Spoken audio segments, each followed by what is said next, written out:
بسم اللہ الرحمن الرحیم۔ سبق نمبر 12، جماعت نہم، مطالعہ پاکستان، صفحہ نمبر 24-25 پر تحریک پاکستان کے پس منظر کے حوالے سے آج کا جو ہمارا سبق ہے وہ ہے علامہ محمد اقبال کا خطبہ الہ آباد، جو کہ 1930 میں دیا گیا۔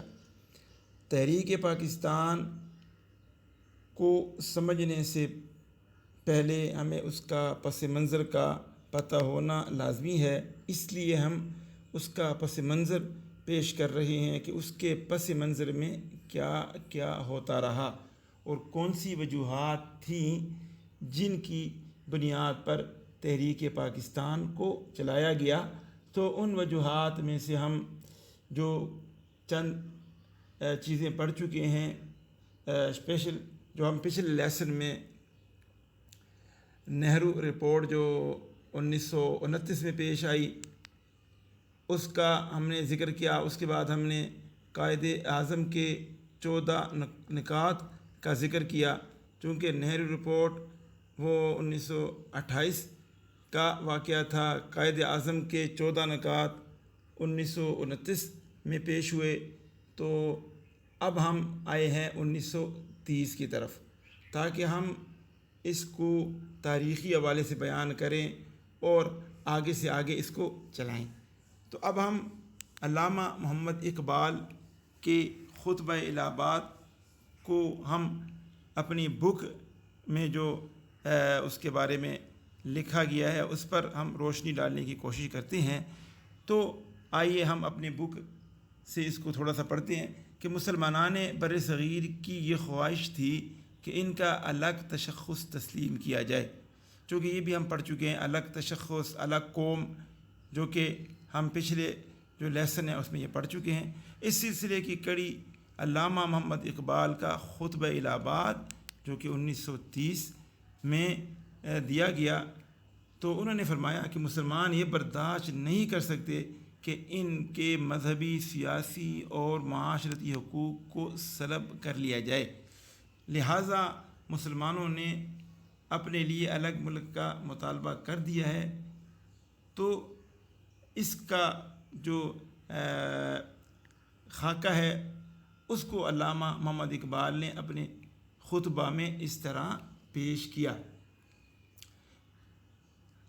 علامہ صاحب فرماتے ہیں، میری خواہش ہے کہ پنجاب، سرحد، سندھ اور بلوچستان کو ملا کر ایک ریاست بنا دی جائے، خواہ ہندوستان برطانوی سلطنت کے اندر رہ کر یا باہر رہ کر آزادی حاصل کرے۔ مجھے شمال مغربی مسلمان ریاست یعنی مسلم ریاست کا قیام کم از کم شمال مغربی علاقوں کے مسلمانوں کا مقدر نظر آتا ہے۔ تو یہ علامہ صاحب کے الفاظ تھے، ان کے خطبے کا چھوٹا سا اقتباس تھا۔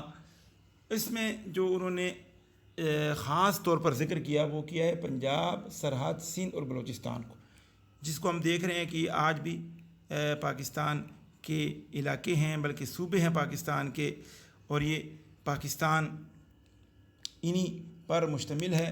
تو اس کا سب سے پہلے جو ہم دیکھتے ہیں تصور، وہ پیش کرنے والے علامہ صاحب تھے، اور وہ یہ سمجھتے تھے کہ جب تک مسلمانوں کو ایک الگ وطن نہ دیا جائے وہ اپنے حقیقی حقوق جو ہیں وہ حاصل نہیں کر سکتے۔ تو یہ انہوں نے اپنے خطبے میں اس کا ایک خاکہ پیش کیا، اور اسی کو ہم پاکستان کا تصور بھی کہتے ہیں کہ علامہ صاحب نے پاکستان کا تصور پیش کیا۔ آگے ہم دیکھتے ہیں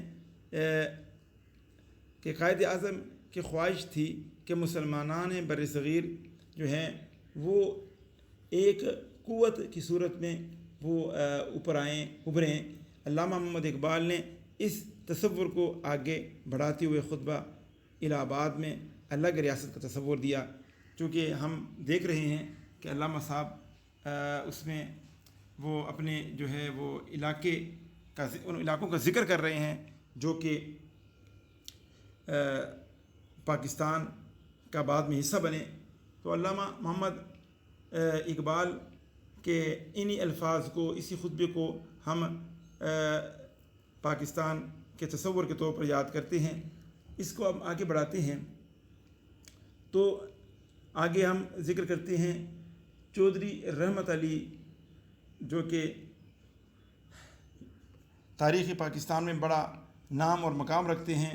1933 میں یعنی 1933 میں چودھری رحمت علی صاحب نے علامہ محمد اقبال کے اس تصور کو جو ہے پاکستان کے نام سے جو ہے وہ لوگوں کے سامنے پیش کیا کہ وہ جو تصور تھا وہ اصل میں پاکستان تھا۔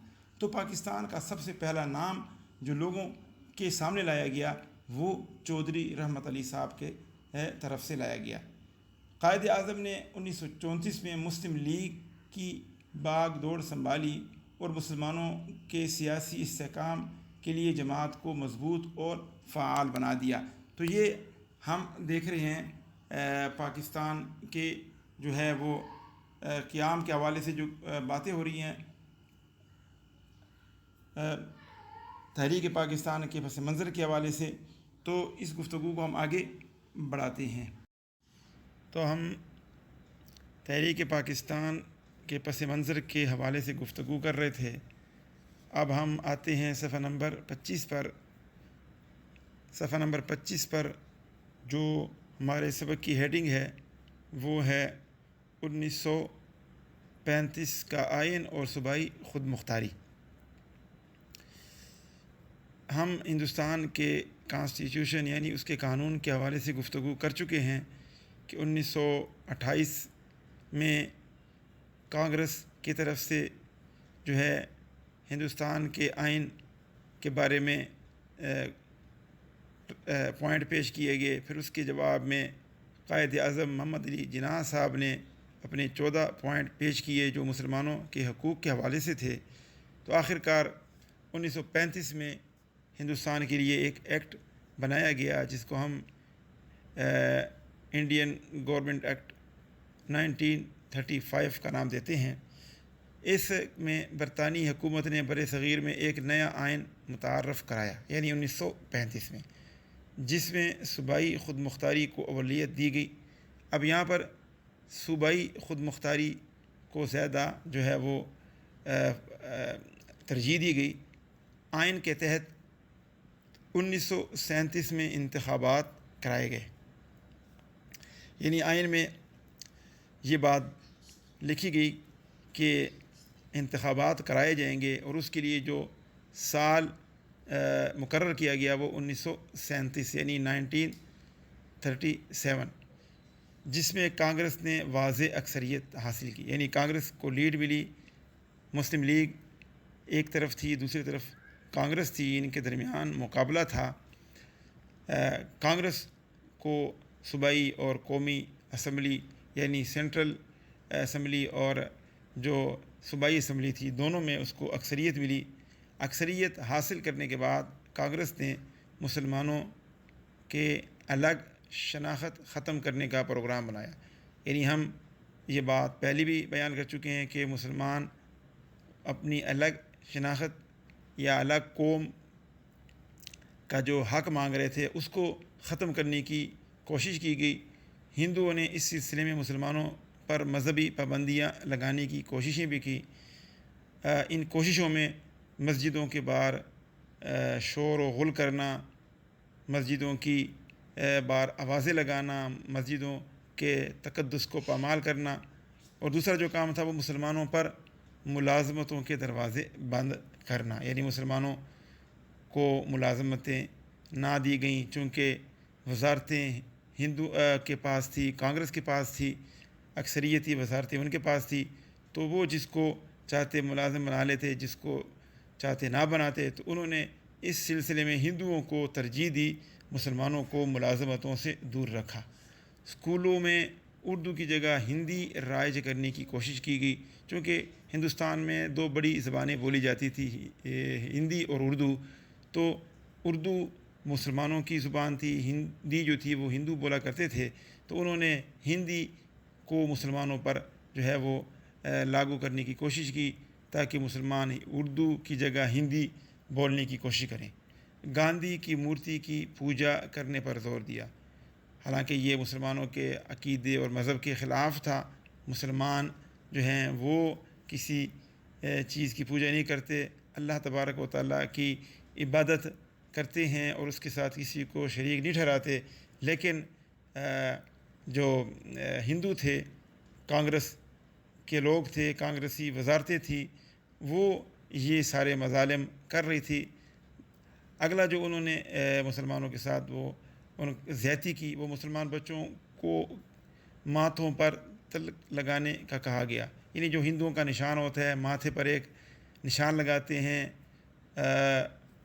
وہ مسلمانوں کو لگانے کا کہا گیا کہ وہ لگا کر آئیں۔ مسلمانوں کو ان کے خلاف نفرت پر مبنی بندے ماترم کا ترانہ گانے کے لیے مجبور کیا گیا۔ یعنی جو ہندوؤں کا نیشنل اینتھم ہے، وندے ماترم بھی اس کو کہتے ہیں، اس کے گانے کا ان کو کہا گیا۔ جیسے ہمارا نیشنل اینتھم ہے قومی ترانہ پاک سرزمین شاد باد، اس طرح ان کا ترانہ ہے جو کہ مسلمانوں کے مذہب کے کے اعتبار سے وہ قابل اعتراض چیزیں اس کے اندر شامل ہیں۔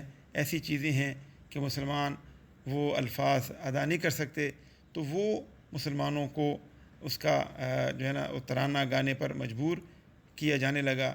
وندے ماترم جو ترانہ ہے وہ ایک بنگالی رائٹر ہیں جن کا نام ہے بیکم چندرا چٹوپادھیائے، یہ ان کی طرف سے یہ لکھا گیا جو ہے وہ ترانہ ہے۔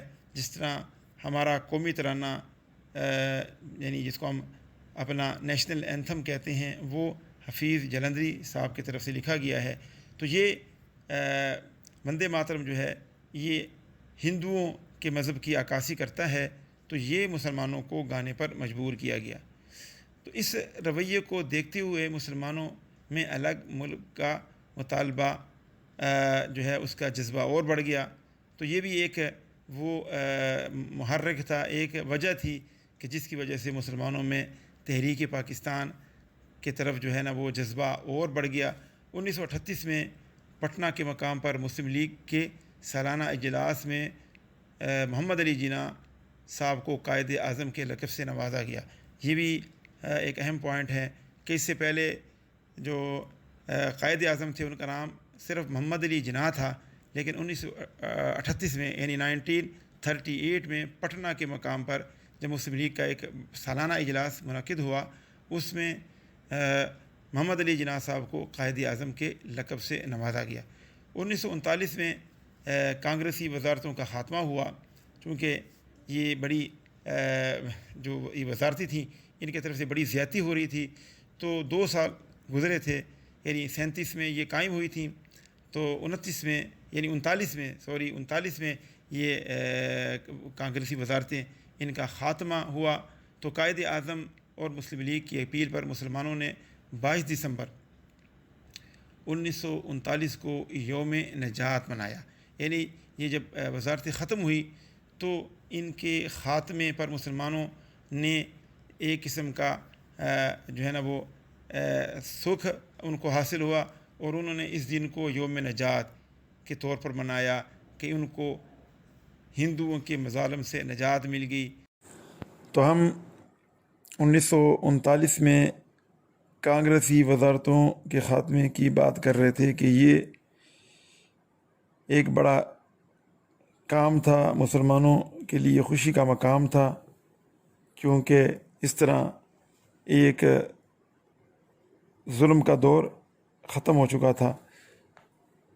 تو ہم اس کے بعد ذکر کریں گے قرارداد پاکستان کو، جو کہ تحریک پاکستان کے حوالے سے ایک بہت بڑا قدم ہے، اور اس کے بعد حصول پاکستان کا جو مرحلہ ہے وہ آسان ہو جاتا ہے۔